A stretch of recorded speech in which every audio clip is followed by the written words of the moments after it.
satisfeito por poder trazer para vocês algumas questões que estão na minha cabeça já há mais de 10 anos. O assunto de hoje é fazer uma descrição mais ou menos histórica da evolução dessa ciência de registro de neurônios e do seu significado. Essa aqui é a intenção. A intenção é começar na década de 40, quando Kuffler chegou lá e quis entender como é que o sistema visual funciona. E ele tinha em mãos o mesmo sensor que nós temos hoje, que é um eletrodo de tungstênio revestido com resina, com uma ponta de cerca de 15 micrômetros, que capta a atividade elétrica pelas suas propriedades capacitivas. Então, esse eletrodo que Kuffler chegou, enfiou dentro do olho e com o oftalmoscópio começou a mexer, descobriu que aquele ponto da retina podia ser decomposto em duas regiões concêntricas, uma central que ativava o eletródio e uma periférica que inibia o eletródio. E assim ele descreveu o primeiro campo concêntrico visual. Essa tecnologia de usar um eletródio capacitivo ligado a pré-amplificadores que naquele tempo nem tinham alta impedância, ou seja, ao botar o eletródio lá dentro da retina, ele perturbava a retina do ponto de vista elétrico, que inclusive fazia com que muitos dos sinais que existiam nas camadas mais profundas da retina desaparecessem. Então, a única coisa que ele viu foi que na camada das ganglionares, que é a última camada da retina, dava para registrar campos concêntricos que tinham uma organização centro-periferia antagonista. Ele, então, começou a elaborar como é que ele poderia entender o sistema visual, ou como é que o sistema visual iria estar funcionando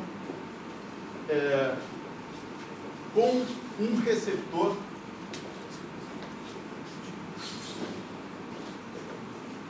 receptor que era, na verdade, uma superfície dentro de um globo ocular que tinha uma organização muito parecida à de uma câmera fotográfica. Então, Kuffler começou a falar sobre propriedades dos neurônios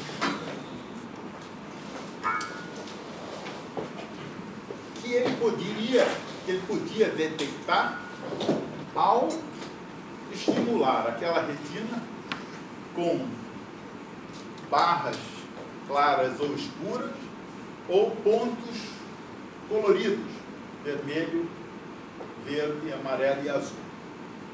E com isso, ele então disse assim, bom, do ponto de vista de percepção, o sistema visual é organizado como uma máquina fotográfica, onde o filme da máquina fotográfica está ligado com o telencéfalo, portanto vai mandar essas informações lá para cima, mas ele manda informações que são organizadas topograficamente, ou seja, quando você olha para frente com o seu olho, na região da sua fóvea, ou região central, você tem algumas células, na região periférica você tem outras células, na região mais periférica você tem outras células. Então a informação visual, que é aquilo que a gente vê ao abrir os olhos 300 milissegundos depois, você tem uma imagem estabilizada. Eu vejo este ambiente e o pior, este ambiente é estável. Eu mexo meu olho, eu mexo a minha cabeça e o ambiente continua o mesmo. Então, eu tenho, ao nível do meu córtex cerebral, uma representação neural que é montada a partir da informação da periferia. Essa informação que sai do olho sai pelos axônios das células ganglionares, é de pontos de luz. E essa informação só garante um tipo de processamento, que é aumentar o contraste de bordas. Porque como o arranjo do campo receptor é um arranjo centro-periferia antagonista, a informação que é extraída e que é relevante é a informação do centro. Então, eu quero ver se, nesse período, que eu estou me dando o direito de fazer 60 minutos, se puder, senão eu faço em 40 ou 30. Não. Se eu conto para vocês um pouco da história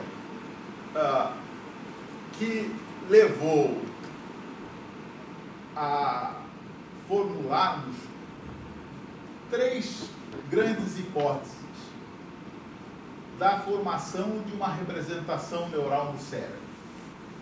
A primeira hipótese, que vocês vão se deparar, e está nos livros de textos muito clara, foi primeiro descrita em 1962 por Hugo e Wiesel, quando eles viram que se eles colocassem o mesmo probe, o mesmo eletrônico, que na retina registrava campos concêntricos, ele notou que quando a informação chegava no córtex, ela já não mais chegava sob forma de campos concêntricos.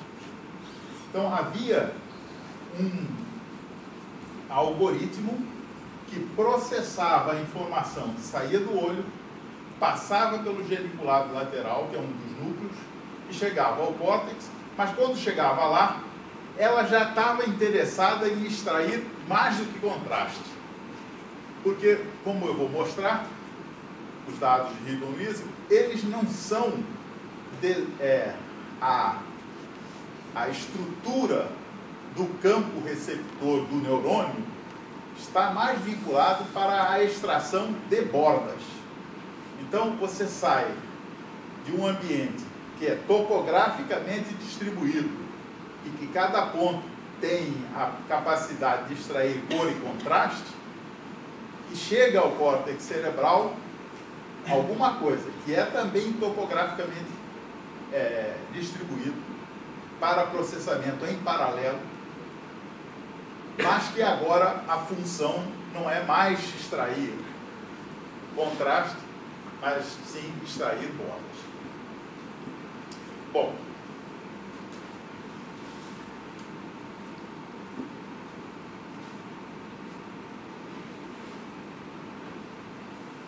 hoje em dia nós temos vários métodos de estudo do sistema nervoso. Cada um deles nos conta um pedaço da história.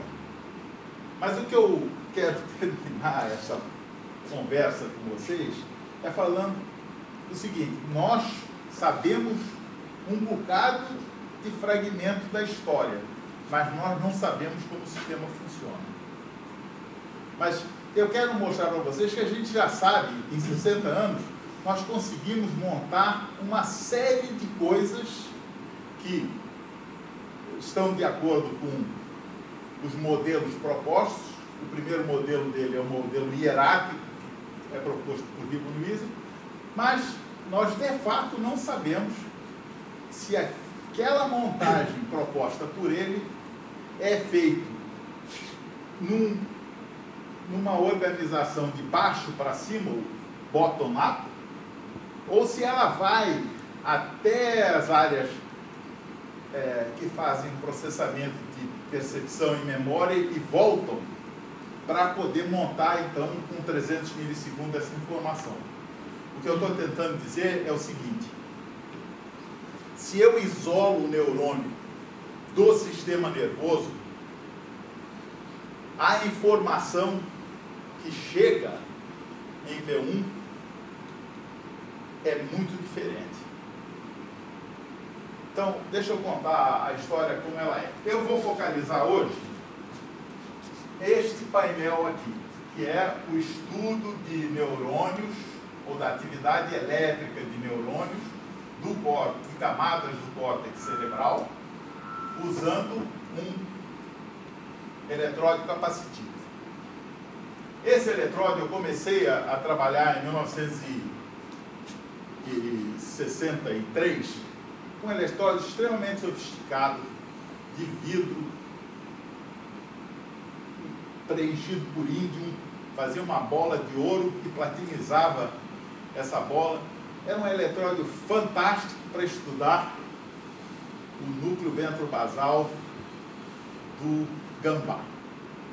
E comecei a minha vida estudando, então, o sistema somestésico. Aquele eletrode me acompanhou até que eu comecei a estudar o córtex cerebral em Princeton. Mas era muito frágil. Eu chegava com o eletrode, olhava para ele, ele já dava uma chacoalhada e a bolinha caía e não registrava mais nada. Então, o eletrode de tungstênio foi um eletrode que me acompanhou nos meus 45 anos de pesquisa na UFRJ.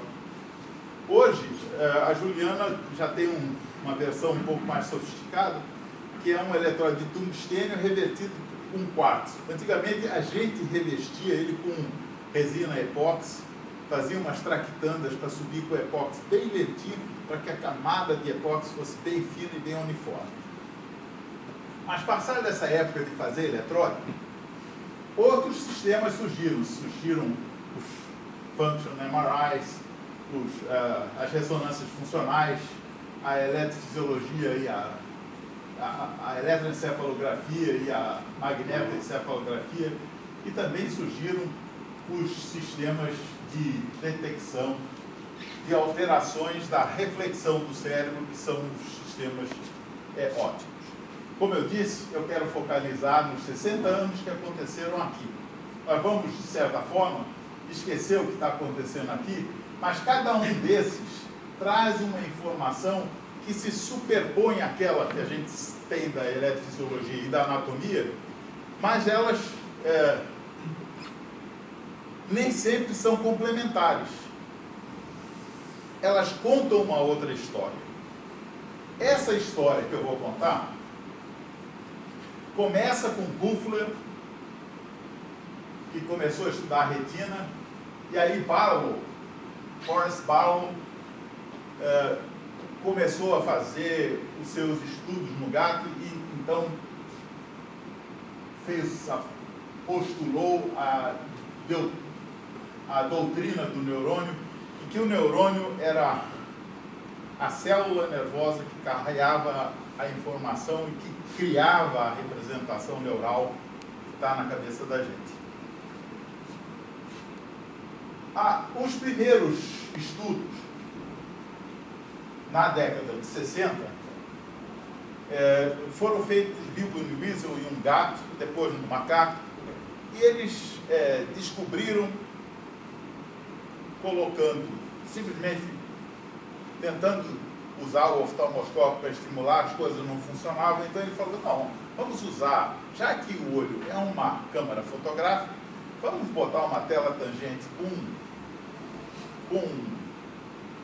uma iluminação bastante forte, e vamos ver então o que acontece quando eu passo imagens na tela e o que o neurônio faz. E foi nesse processo, eu vou andar para frente, foi nesse processo que o Hubble descobriu que, estimulando então com barras de luz aqui na tela tangente, a informação que saía da retina, passava pelo geniculado e chegava no córtex, essa informação, que aqui na retina eram pontos de luz, né, concêntricos, quando chegava no córtex, havia uma transformação e elas passavam a ser barras ou campos mais ou menos retangulares, com zonas excitatórias e zonas inibitórias. E com isso ele propôs, olha, o sistema nervoso é montado neuroanatomicamente de tal forma que a célula da retina projeta de uma forma organizada para o geniculado e dali para o córtex, montando então um extrator de contornos. Porque não adianta nada querer olhar para o ambiente de gente muito simpática e não extrair o contorno das faces para fazer o reconhecimento de face. Então, ele disse que, do ponto de vista funcional, havia um sistema hierárquico, organizado,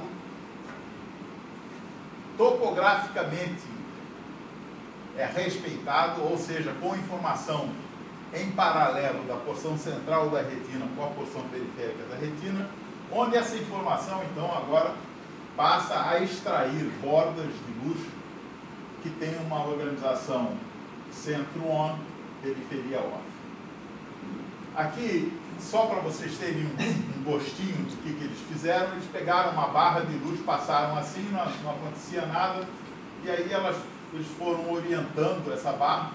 Quando ela chegou a ser 90 graus, a passagem da barra sobre o campo receptor fazia uma resposta da célula que aparece aqui como potenciais de ação que sobem e descem. Tá certo? Olha, a análise desta informação mostrou que essa célula estava extraindo orientação e isso não podia ser extraído com pontos de luz. Então, se ele botou um ponto de luz aqui, dá uma resposta fraca, e se iluminou tudo, não dá resposta nenhuma.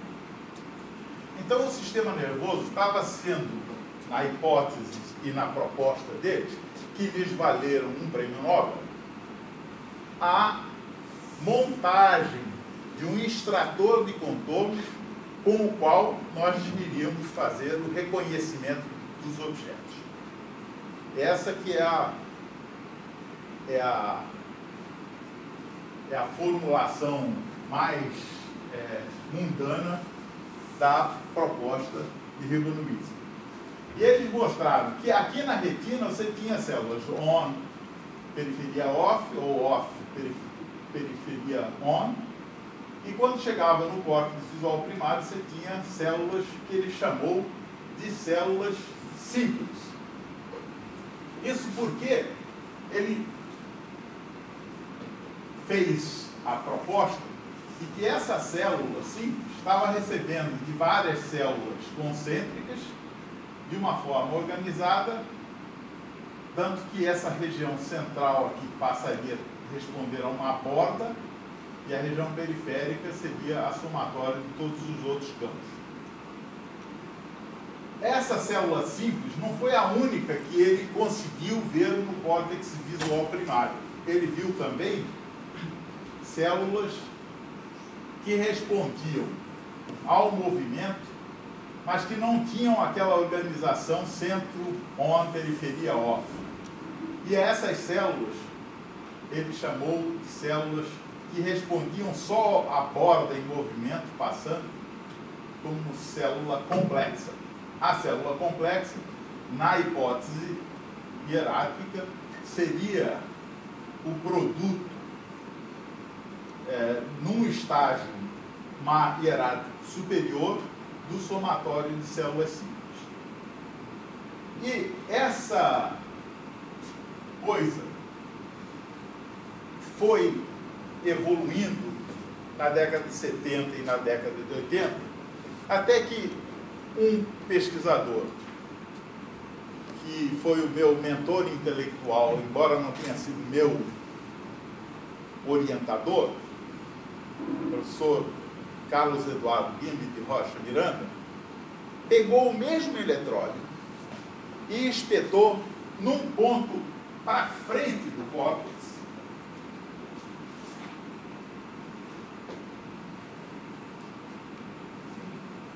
ou seja, ele espetou os eletrólitos aqui nessa região ventral do córtex infratemporal. Aqui estava a retina, o geniculado, V1, e V1 passava uma série de áreas que chegava então a informação aqui no córtex infratemporal.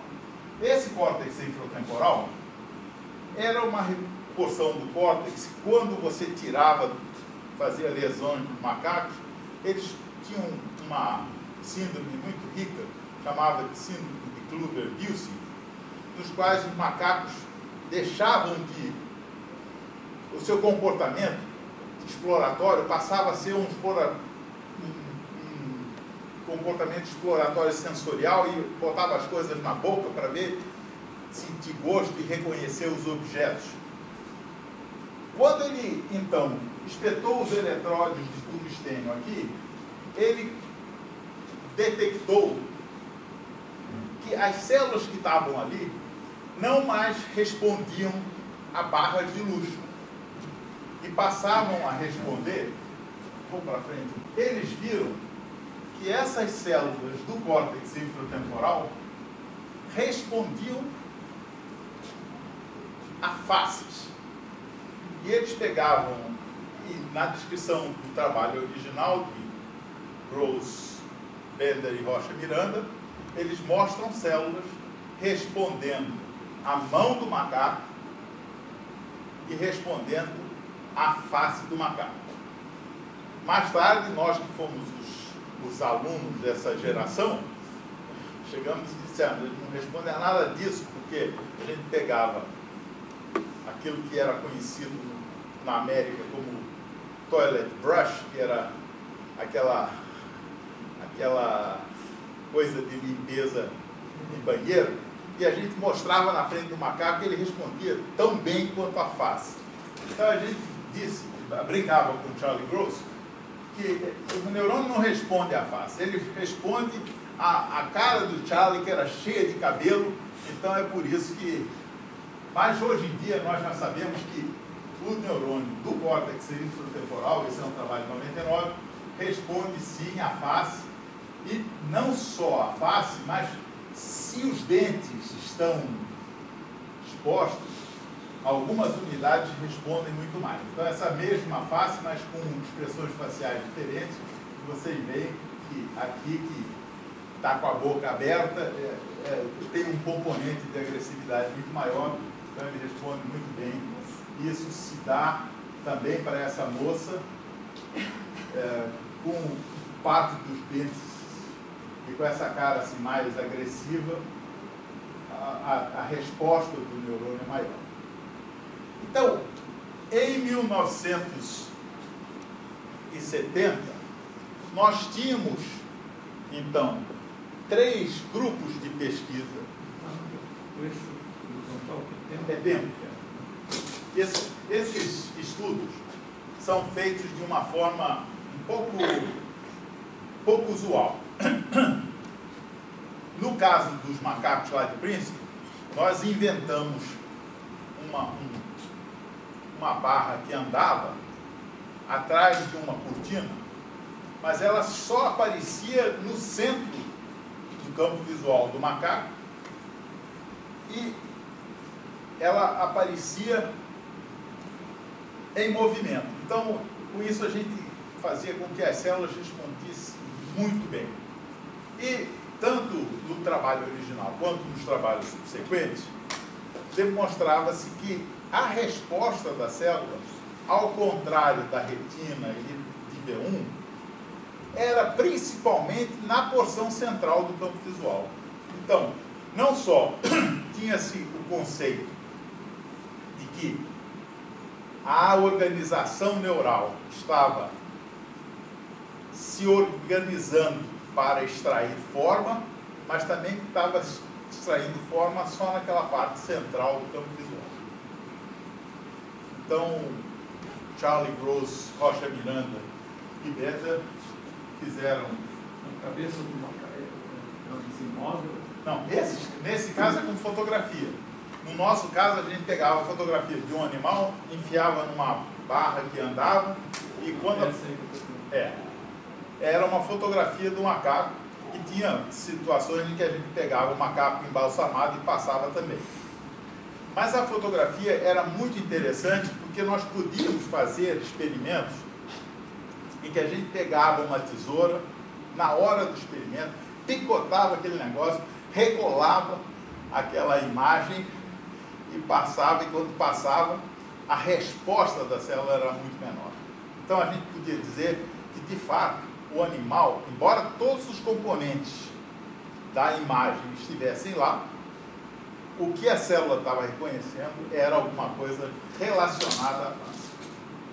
Bom, quero voltar um pouco lá, só para alguns conceitos, mas queria dar para vocês esses 3 conceitos que, na verdade, dominaram esses 50 anos, que é como um eletróide único, colocando esse eletróide em diferentes pontos do sistema visual, a gente via que, de fato, havia uma organização hierárquica, mas que a organização hierárquica em si não justificava tudo.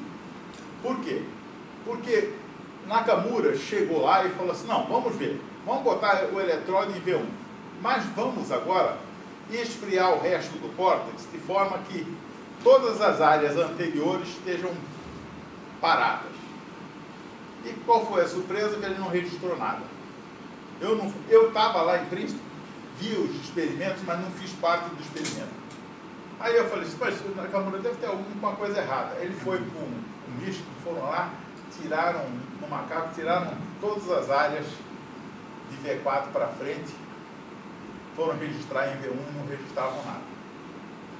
Hoje nós sabemos que eles não registravam nada porque a informação que está em V1, ela não é só construída hierarquicamente como os prêmios nobres definiram. Ela precisa passar por outras áreas e precisa ter retroalimentações que fazem com que elas se estabeleçam.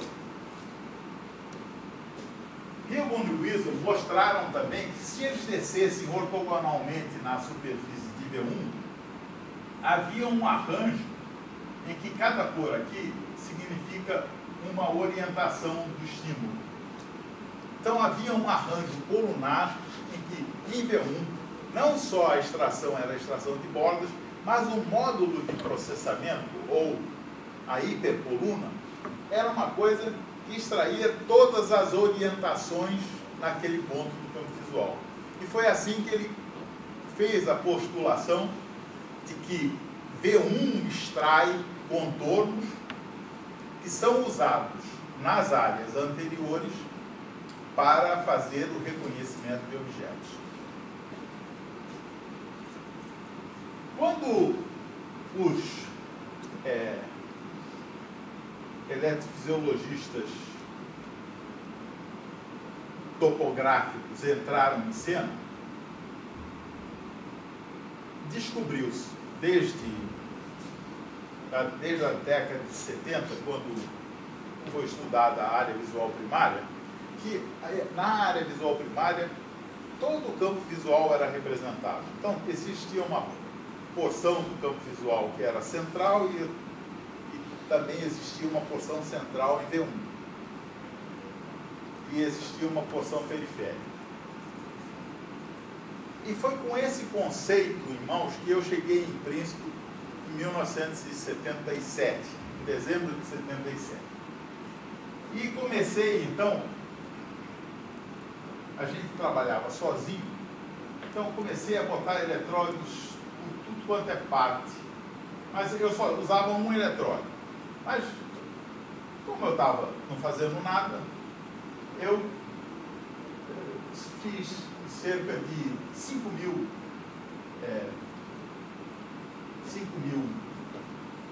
registros em cada animal. E, então, descobri que não só depois de V1, existia um outro mapa aqui em V2, existia um outro pedaço de mapa em V4, existia um mapa aqui, uma outra área chamada de... E foi assim que, nesse processo, nós começamos a olhar essa estrutura, que é um córtex, onde você consegue ver uma diferença de coloração aqui, ó, tem uma coloração mais mais rica em citocromo, em ferro, que aqui a quantidade de vascular é muito grande. Essa aqui era a área central a porção central da área visual primária. Em volta disso existia uma outra área e outras áreas. É preciso dizer que quando eu cheguei em Princeton, Allman e Cass já tinham descrito duas áreas visuais, que era a área V2, a área MT e a área V2.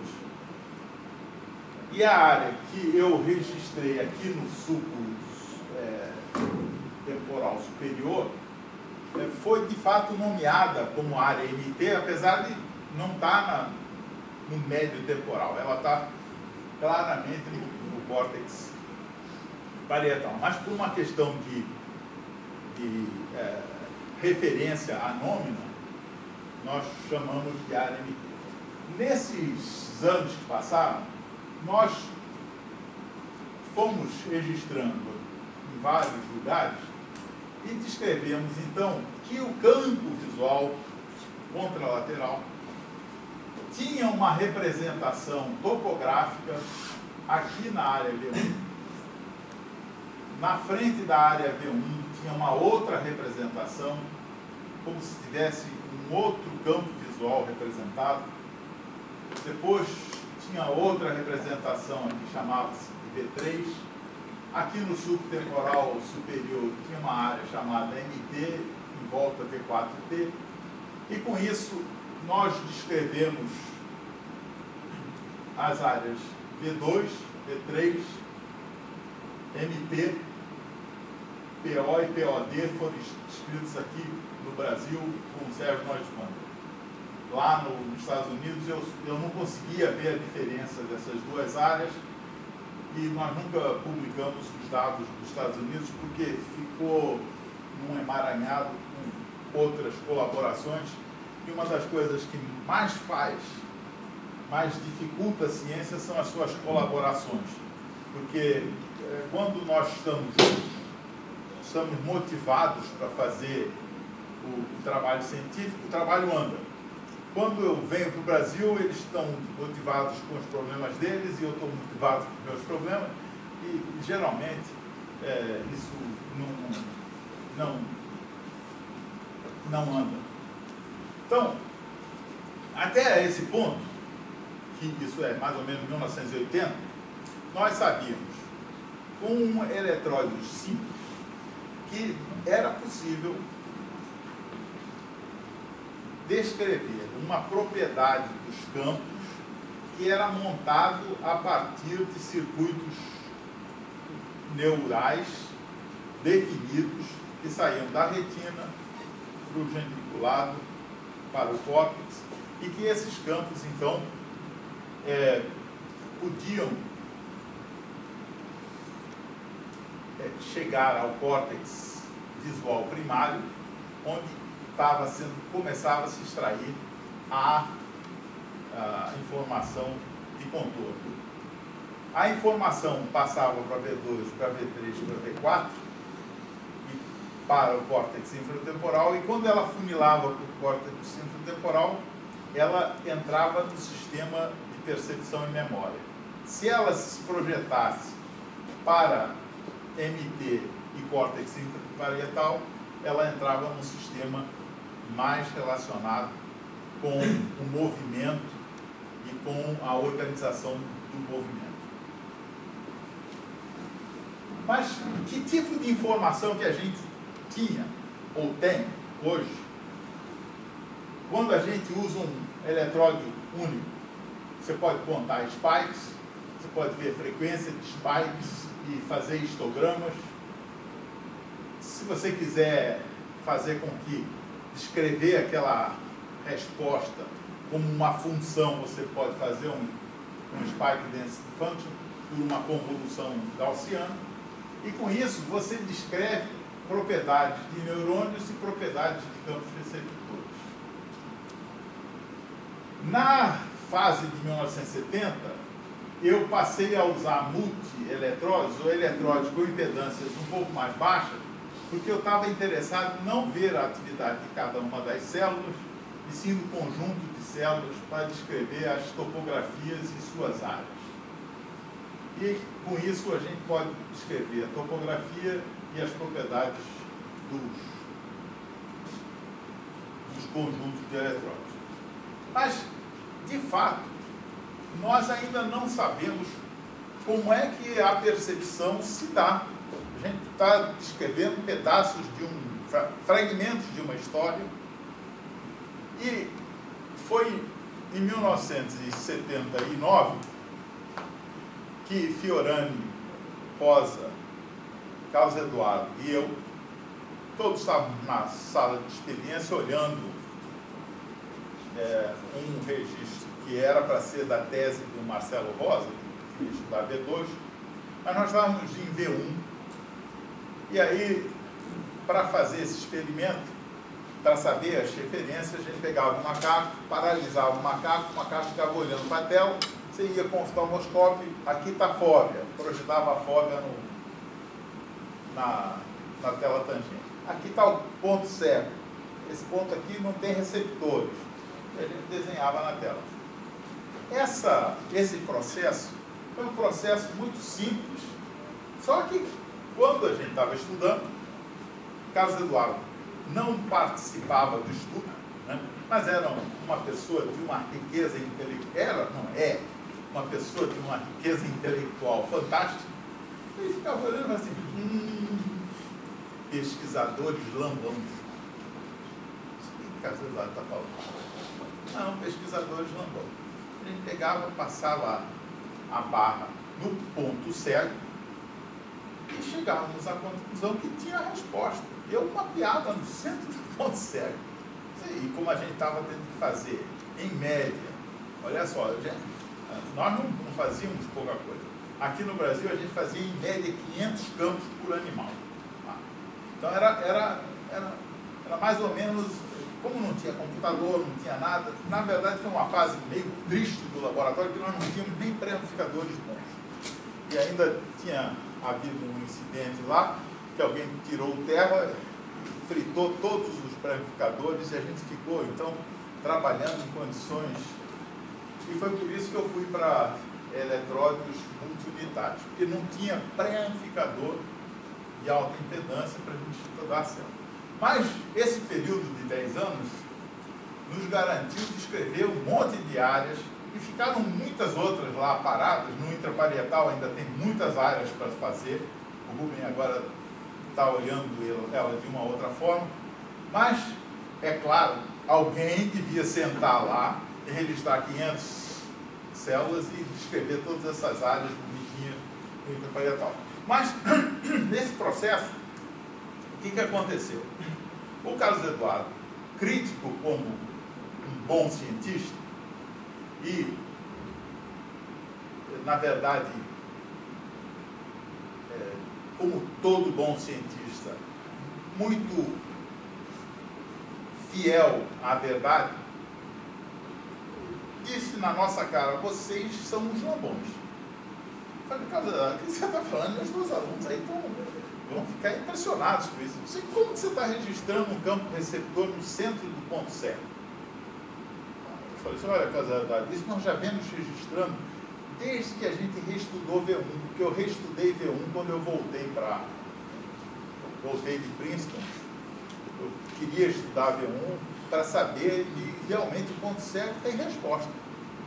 Ah, não tem resposta, tem resposta. E aí virou a tese de Mário Fiorani. Mário Fiorani fez um trabalho fantástico, mostrando que já na área visual primária, a informação visual, ela não é só construída, ela é construída hierarquicamente, ela tem a representação do feedback em cima dela, e além disso, ela é reconstruída dentro da área, fazendo assim o completamento percentual. Então, Mário Fiorani apresentou a sua tese, em que ele mostra que a informação que se projeta na região do córtex, que devia estar na região do ponto cego, ela, sozinha, reconstrói a informação, ou reconstrói a representação neural a partir das informações da periferia. Essa história sacolejou um pouco com o nosso conceito hierárquico. Nós ainda não tínhamos os experimentos que viemos fazer posteriormente de inibir os feedbacks e verificar também que o feedback contribui para a propriedade do campo receptor. Em 72, em 89, eu deixei a tese do Mário tinha terminado, a tese do Marcelo tinha terminado, a Carminha tinha começado a estudar e a minha mulher queria fazer um estudo no NIH. Então eu fui para o meu segundo pós-doc. Falei assim, o professor universitário tem disso, ele pode fazer o primeiro pós-doc, depois faz o segundo pós-doc. Mas nesse segundo pós-doc, eu pude começar a trabalhar com um outro paradigma. Porque até agora, tudo que a gente fazia, a primeira coisa que eu fazia era ir lá e tacar um anestésico no animal. E o animal, então, ficava inconsciente. E todas as propriedades que a gente sabia, estava tirando, eram de células num estado neural em que ele estava inconsciente. Então, é como se você falasse o seguinte: não é só o eletrode que entra na retina e destrói o ambiente da retina. É que para estudar o córtex e abrir a tampa do crânio, a gente enfiava um quetalar em cima do animal e depois protóxido e outras coisas mais, e o animal ficava bonitinho lá. Mas a gente não sabia quanto que aquilo estava destruindo aquilo que a gente estava estudando. Essa que é a verdade. Então, passamos a fazer então, uma outra fase na qual as respostas do córtex eram obtidas em animais acordados durante o condicionamento operante.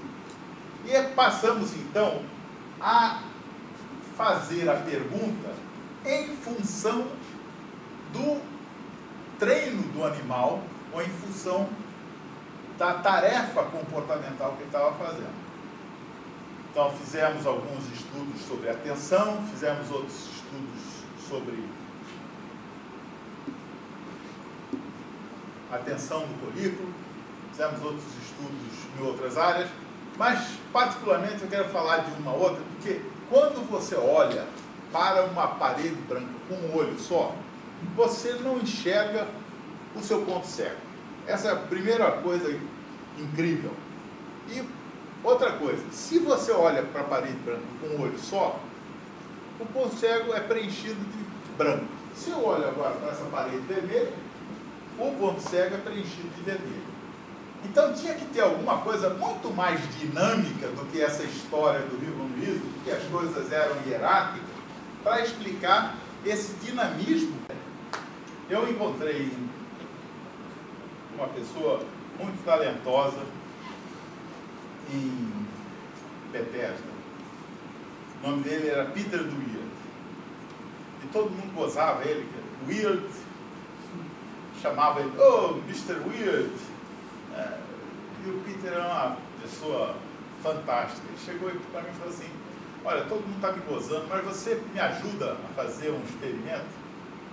Eu falei, só se for um experimento que eu estou querendo fazer. Aí ele falou assim, que experimento você está querendo fazer? Ele tinha vindo trabalhar com o Urbano, né?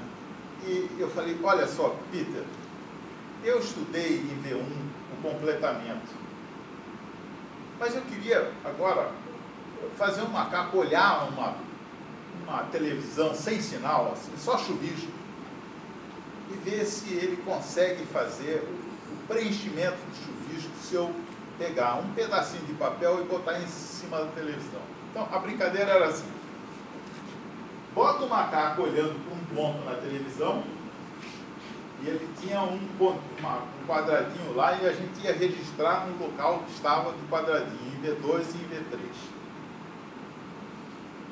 Mas tinha que treinar o macaco para ficar olhando por vários segundos. E aí que eu digo que ele era um sujeito extremamente habilidoso, porque ele tinha uma experiência grande com o macaco que eu não tinha. E eu tinha ideias que, naturalmente, foram enriquecidas, e com isso nós publicamos que o preenchimento percentual se dava na área visual terciária V3 e que, para isso, ela tinha que passar várias vezes a retroalimentação, porque o preenchimento só se dava depois de 4 segundos. O bandido do macaco tinha que ficar olhando e em 4 segundos ele deixava de enxergar o quadradinho. E nós, então, fizemos o registro em V3 e mostramos que, naquele momento, ele deixa de ver o quadradinho, a célula também deixa de ver. Então, ele deixa de ver porque a célula deixou de ver. E, assim, ele responde comportamentalmente para aquela resposta. Como é que você sabe que ele deixa de ver? Ele tirava a mão da alavanca. A ideia era a seguinte: ele segurava a alavanca, aparecia um ponto de fixação, ele fixava. Se ele, quando deixasse de ver, tirasse a mão no tempo certo, se ele tirasse antes de 3 segundos, não acontecia nada. Mas se ele tirasse depois de 4 segundos, eu dava uma recompensa para ele, que era um suco de maçã. Ora, ele ficou muito satisfeito tomando seu suco de maçã, sem saber se ele estava acertando ou errando. Mas nós estávamos registrando as condições de completamento e sem completamento, dentro e fora do campo. E descrevemos, então, que a atividade da célula, ela não é uma atividade estática. O campo receptor não é estático. Existe uma série de circuitos reverberantes que justificam essa complexidade de conexões. Porque essa aqui é de fato uma descrição de cada uma das etapas da retina para o geniculado, para V1, para V2, e todas essas conexões existem. Essas conexões, se você colocar num algoritmo para extrair qual delas tem maior facilidade de interferir com a primeira, aparece uma representação gráfica dessa forma, significando, então, que a atividade da célula num determinado ponto do córtex depende daquilo que ela recebe da periferia, é reconstruído dentro da própria estrutura, mas também ela interage com uma série de retroalimentações, fazendo então outras funções. E é isso que nós temos hoje.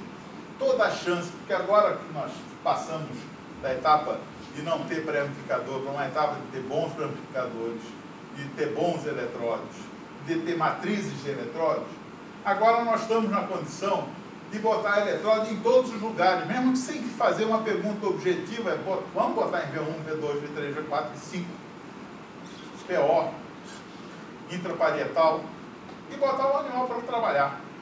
Depois vem uma maçaroca de dados, a gente chama os matemáticos e os físicos e diz assim, olha só, qual é o modelo que esse macaco está fazendo? O que esse macaco está fazendo? Essa é uma pergunta que está aberta, mas nós temos muita coisa para fazer uma proposta de como o cérebro funciona. Ou mesmo para espetar eletródos em áreas que ficam ativas quando a gente está contemplativo. Nós sabemos hoje que existem alguns núcleos no cérebro que durante o repouso contemplativo, é chamado de rede neural basal. Essa rede neural basal fica trabalhando quando a gente não está fazendo nada. Essa é uma pergunta outra que toda hora eu queria saber. Eu quero saber quando eu estou lá parado, com eletrólitos em V1, pensando no abstrato, não deve ter nenhuma atividade em V1. Mas tem outras áreas que estão a 1000. As áreas septais estão a 1000, as áreas do símbolo estão a 1000, o chamado de Resting State Network está super ativo. Vamos saber o que ela está fazendo? Inclusive quando dorme. Não, quando dorme, são outras áreas que funcionam. Mas funciona. Tem outras áreas. Outras áreas funcionando. Nós sabemos hoje que nós temos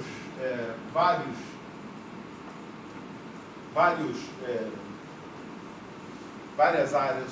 O locus cerúleus está ativo na hora que você está fazendo sono REM. Tem outras áreas que estão ativas durante o sono. Essa estrutura dos ritmos nós conhecemos bem e a gente pode estudar isso. Mas o que eu estou dizendo é o seguinte: quando a gente não está fazendo nada, não está pensando em nada, está simplesmente contemplativo, fazendo uma meditação blank, tem um conjunto de áreas que estão ativas e dizem as pessoas introspectivas, que eu vim viajando, vim dos Estados Unidos para cá com um dos gurus da meditação, que essas áreas dão um prazer enorme. Se você consegue entrar num estado de meditação X, a atividade dessas áreas são equivalentes a você ir ao paraíso e voltar. Mas isso é uma outra conversa e uma outra história. Hoje em dia, nós temos a chance de usar eletrólitos intracelulares com KCl 3 molar, em que você estuda as correntes analógicas da célula. E você registra potenciais de 150 milivolts, um bocado de potencial. Você nem precisa de amplificador de boa qualidade. Mas quando você usa tungstênio revestido com quartzo ou revestido com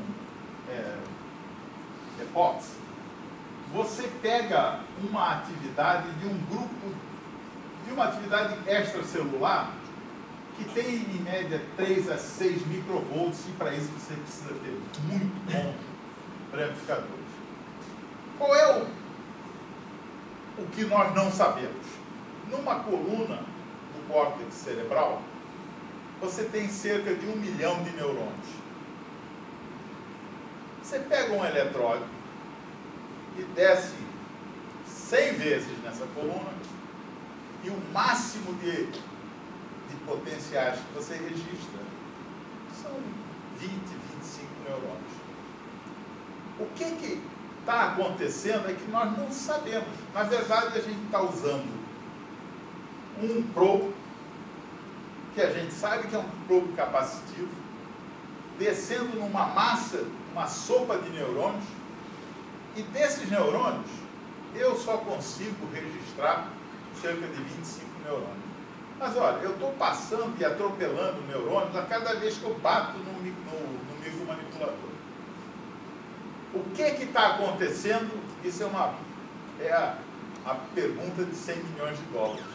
Quem descobrir isso provavelmente vai ser um próximo prêmio Nobel. Mas o que está acontecendo?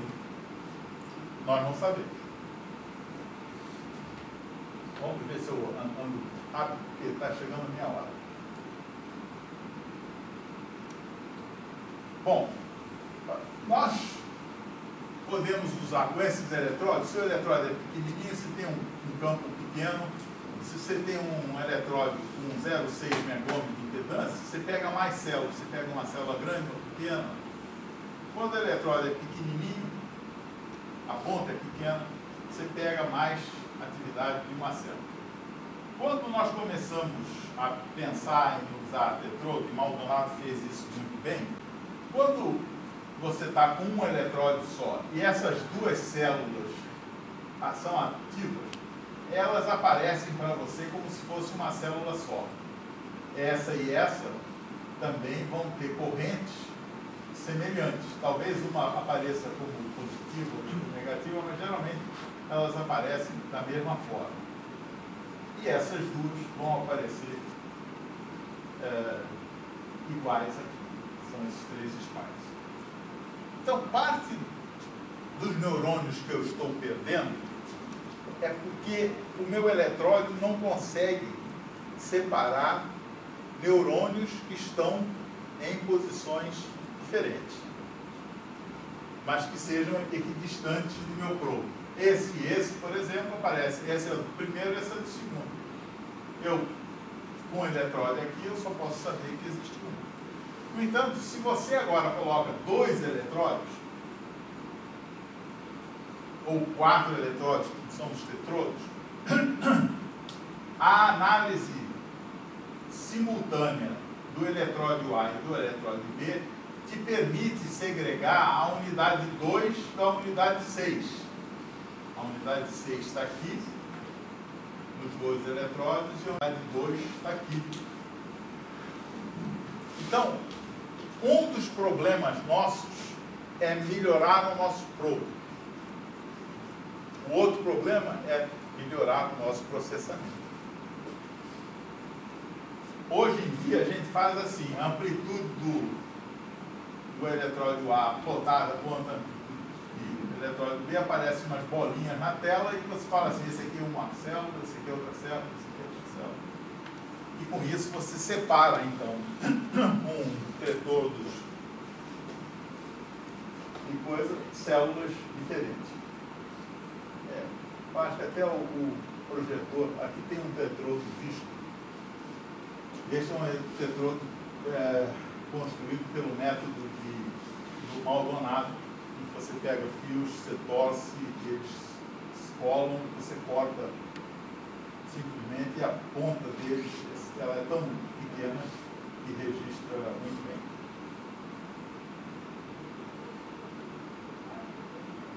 Nós viemos estudando outras áreas, procurando entender quais são os submódulos que existem nas outras áreas. Na década de 90, 96, a Simira mostrou com múltiplos eletródios que você pode, então, reconstruir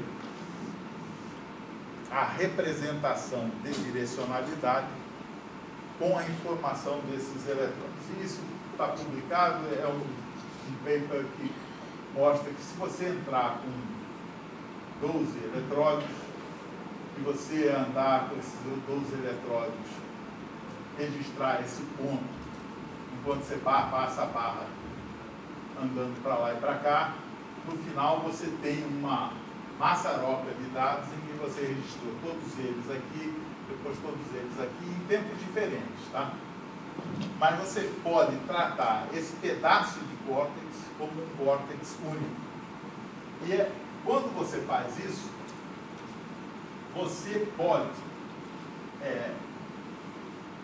reconstruir a atividade neural dessa fatia de cérebro, estudando como eletródios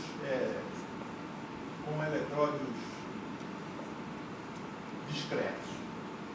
Quando a gente fez isso inicialmente à mão, a gente descobriu isso, que a orientação variava em cada um dos eletródios. A gente fez uma penetração assim e depois fez outra assim, e com isso a gente via que existia uma representação de direcionalidade que garantia que na área MD do macaco cego existiam aquelas rosetas de representação de direcionalidade.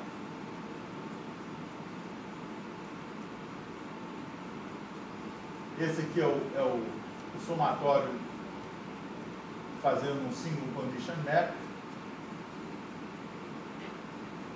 Isso aqui são os vários mapas a 0 graus, a 180 graus, 30, 230. e a gente então vai extraindo a informação que tem em cada um desses pontos. Esse aqui é o registro neste ponto do campo visual.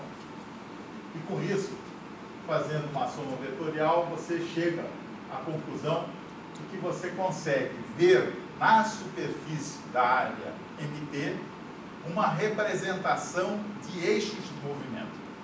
Então, assim como o V1 tinha uma representação de orientação e permitia extrair forma a partir de contornos, na área MT nós temos uma representação de eixo de movimento que nos permite extrair o vetor do movimento de um objeto que passa no campo visual. Aqui são dois exemplos.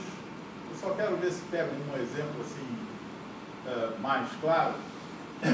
Aqui, por exemplo, esses 3 pontos de registro registram unidades diferentes. Esse aqui, a unidade responde bem para cá, esse aqui a unidade responde bem para cá. Isso é um polagrama, tá, de 180 graus. Esse registro é aqui, esse registro é aqui, esse registro é aqui. Com isso nós sabemos, olha, existe na superfície tangencial da MT um extrator de eixo de movimento que permite, então, se alguma coisa entrar na trajetória do seu campo visual, você extrai essa informação para informar o seu sistema motor e como ajustá-lo para ver a informação. Esses são outros exemplos, mas eu quero parar por aqui porque, na verdade, eu completo o meu tempo, mas simplesmente com a mensagem. O que nós sabemos hoje do funcionamento do sistema nervoso é uma fração de como que ele funciona. Nós temos algumas propostas. Nós, na verdade, sabemos que o sistema funciona parcialmente hierárquico, como está dito nesse painel, onde a informação que chega aqui em cima é fruto de projeções de informações que vêm do nível anterior. Esse é o sistema hierárquico proposto por Igor Luiz.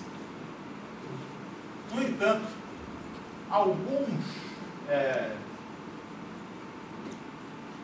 algumas áreas, o registro de algumas áreas, vem sugerir que nós não fazemos somente isso. E umas coisas clássicas estão, na verdade, nos trabalhos iniciais da década de 70 de Gross, Rocha Miranda, em que a quantidade de faces a ser discriminada por um animal é muito pequena se você contar a quantidade de neurônios que existe. Então, a forma de eles proporem o funcionamento foi de que a representação da face é uma representação distribuída, em que cada uma das unidades pode interferir ou pode projetar para diferentes pontos, de tal forma que se eu ver a face do Bevilacqua agora, e depois olhar para Juliano, eu posso usar o mesmo conjunto de células, o mesmo subconjunto de células, para discriminar duas faces diferentes. Essa é a proposta do sistema distribuído. Por fim, aparece na literatura um conjunto de dados que sugerem que tem um outro fator aí envolvido. E o fator envolvido vem explicar como que nós, com tão poucos neurônios, conseguimos fazer tantas coisas. Uma das propostas apareceu por Wolf Singer, dizendo que não, nós podemos ter os mesmos neurônios funcionando no mesmo tempo, mas dependendo da forma com que os neurônios estão sincronizados, eles vão estar fazendo uma coisa ou outra. E esse conceito é um conceito que é ilustrado aqui nessas nossas conversas, em que a forma com que o neurônio canta, se ele está com com 40 Hz representado e um subconjunto de neurônios são sincronizados a 40 Hz, eles vão cantar juntos. Um outro subconjunto de neurônios vão estar cantando a 10 Hz. Um outro subconjunto vai estar cantando em outra banda. Dependendo de como você canta, você, então, ao cantar, você define como que o seu subconjunto está. Se ele é um subconjunto que está cooperativo, ou se ele é um subconjunto que está brigando, ou afastando uma briga. E eu represento isso de uma forma muito pictórica. Eu peguei umas fotografias do casamento do meu filho só para representar isso. E o que eu quero representar? Eu tenho 2 neurônios aqui, Bruce e Fernanda. Aliás, tem um terceiro que é o João Azinho. Todos passaram pelo laboratório. Nesse estado, eles estão fazendo funções contemplativas, escutando o que o pai está falando, não sei o quê.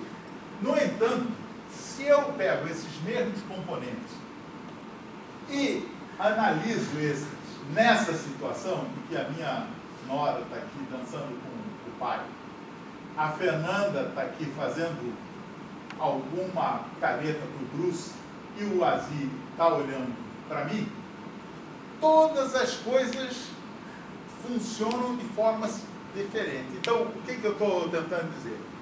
O sistema é, de fato, um sistema distribuído. A introdução de mais uma variável sugere que o sistema possa fazer mais de uma função dependendo dessa variável. Então, para terminar, eu diria o seguinte: infelizmente, deve ter um muito obrigado no final, mas deixa ele para lá.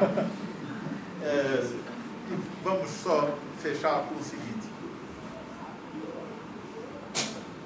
infelizmente, nós, ao analisarmos o sistema nervoso, temos uma limitação antropológica. Nós funcionamos bem com até 4 dimensões. Certo? Quando você começa a falar da 5ª dimensão, nós já temos uma série de dificuldades. Você pode pensar, não, as 3 dimensões são x, y, z, e a 4ª dimensão é o tempo, então você vê essa propagação e a função funcionar de uma forma ou de outra. Quando você fala agora, não, mas agora existe uma outra dimensão, independente de tempo, espaço, x, y, z, você tem o som do ambiente que vai interferir no seu fenômeno. Porque se ele estiver cantando de um jeito, vai ser de um jeito, se estiver cantando do outro, vai ser do outro. Eu suspeito que parte das limitações que nós temos para fazer uma formulação modelar do sistema nervoso de hoje, de como que o sistema funciona, pegando o sistema visual ou o sistema somestésico ou o sistema motor, está vinculado à nossa limitação de analisar mais do que 4 variáveis. E, de fato, quando nós estávamos fazendo o experimento com um eletrônico, você passava a barra e você desenhava o campo receptor.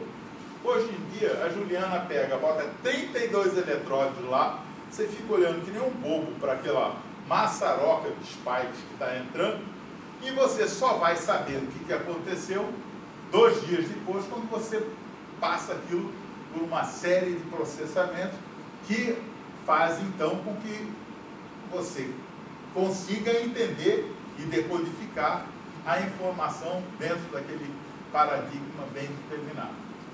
Então, a mensagem para levar para casa é a seguinte: se nós conseguirmos fazer perguntas restritas, focadas, com a metodologia que nós temos hoje, só na parte de eletrofisiologia, isso também se aplica para EEG, isso também se aplica para Function MRI, isso também se aplica para outras metodologias, você tem a possibilidade de extrair muito mais do que você consegue perceber pessoalmente.